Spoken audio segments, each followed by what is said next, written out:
Have we reached the point where clubs coming up from the EFL into the Premier League have to take a massive financial gamble to even remotely have any chance of competing? I think we probably have. We're going to talk a little bit about Nottingham Forest, who have gambled and succeeded by the look of it. We're going to talk about my team, Ipswich, who are gambling. Will they succeed or not? We're going to talk about Luton, who didn't really gamble, and where they might be right now. And we'll talk about Brentford and Brighton, who are always held up of the examples of teams that did everything properly.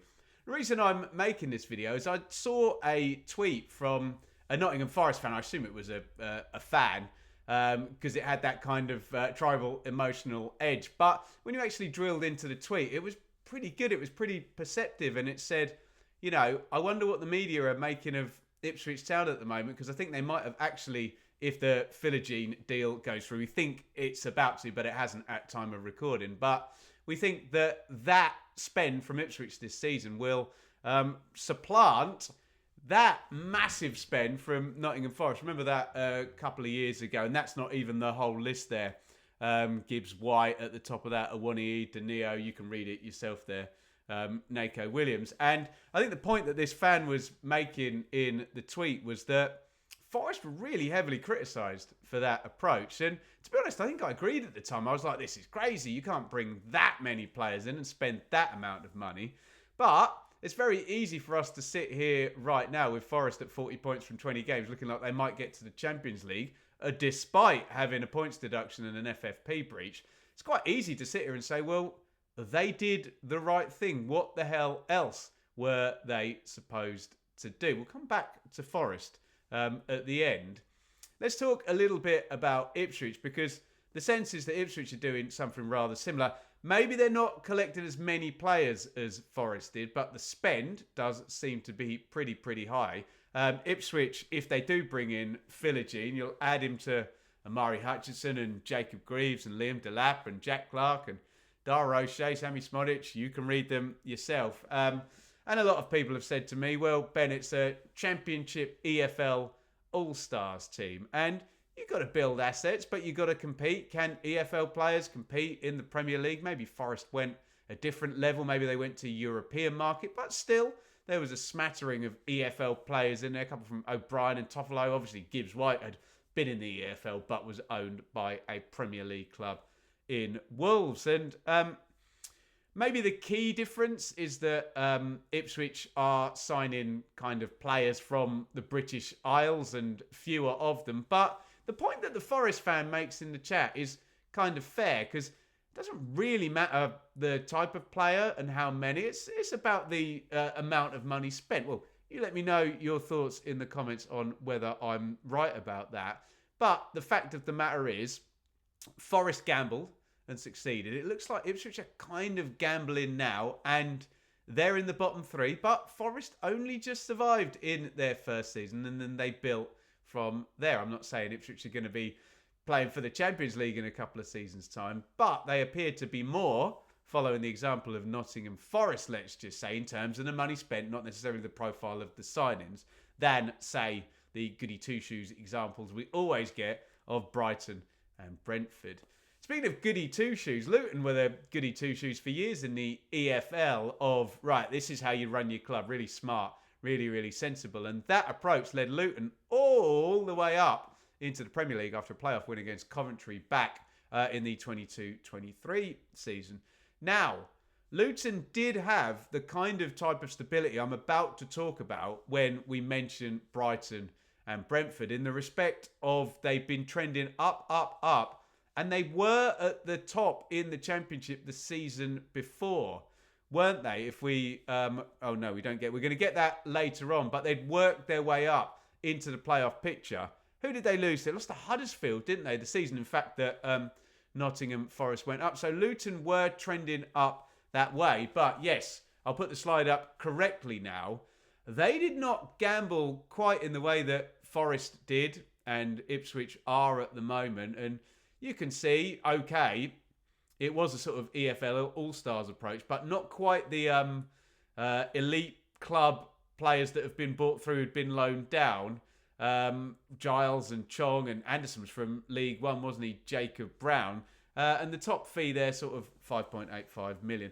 Everybody said, oh, well, Luton have been sensible, haven't they?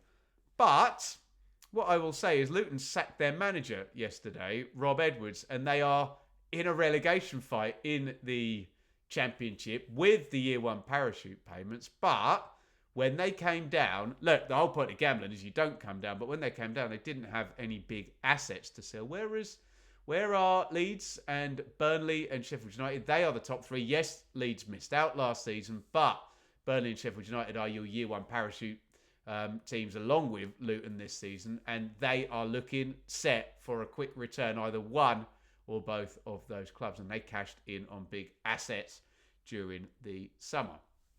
Let's bring in Brighton and Brentford, and you will see up there, that is the Brighton trajectory. Let me just go back one page. Sorry, I'll put it back to Luton.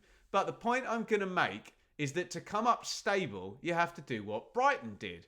And Brighton, very, very much, look, they were in the playoffs 4 out of 5 seasons before they did indeed get promoted. And no fan wants the pain of losing in the playoffs 4 out of 5 seasons. But then, look how kind of flat the line is. 15, 17, 15, 16. And then they've, after 4 years in the Premier League, managed to become a top half team. Very different. We're going to look at the way Forest and Ipswich landed in the Premier League. Let's click that button. That little lot is Brentford. And yes, there was one playoff season, but then they were a top half championship season team for 4 seasons. And not only did they lose in the playoffs, but it was a 3rd place spot, which means you are the best outside of the automatically promoted teams. 2 years running to get into the Premier League. Now, here's your big difference. There is Ipswich. And you will see that Ipswich, and I can tell you firsthand here, were pretty turgid for probably 10 years. Okay, one playoff finish in there under Mick McCarthy, but they never realistically looked like winning those playoffs. And then down to League One, back-to-back promotions.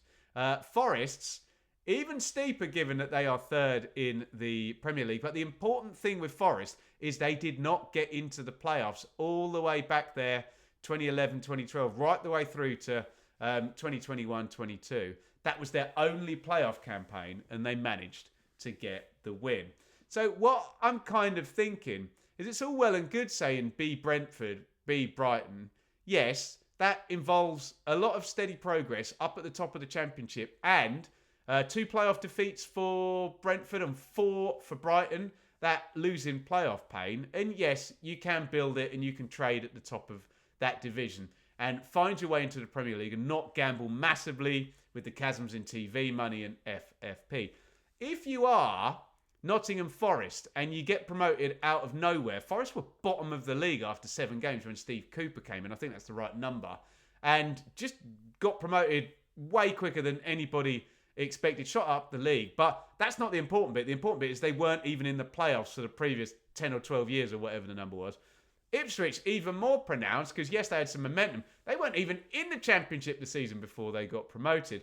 And I think that is the big kind of stitch up where people were having a pop at Forest, who went up with a load of loan players. Ipswich have gone up with, and Kieran McKenna's been mentioning this, 5 or 6 players that played in League One in the first 11. And the question is, what are you supposed to do? Just sign nobody? Because you'll go down. And Luton may be the example, and maybe I'm being unfair. They signed a few people, but they're going to put their money into the stadium, and that's fine. That's where they are as a club. But they couldn't compete. I think they went down with 26 points. And here they are now, just sacked their manager. Could they get stuck back in the Championship?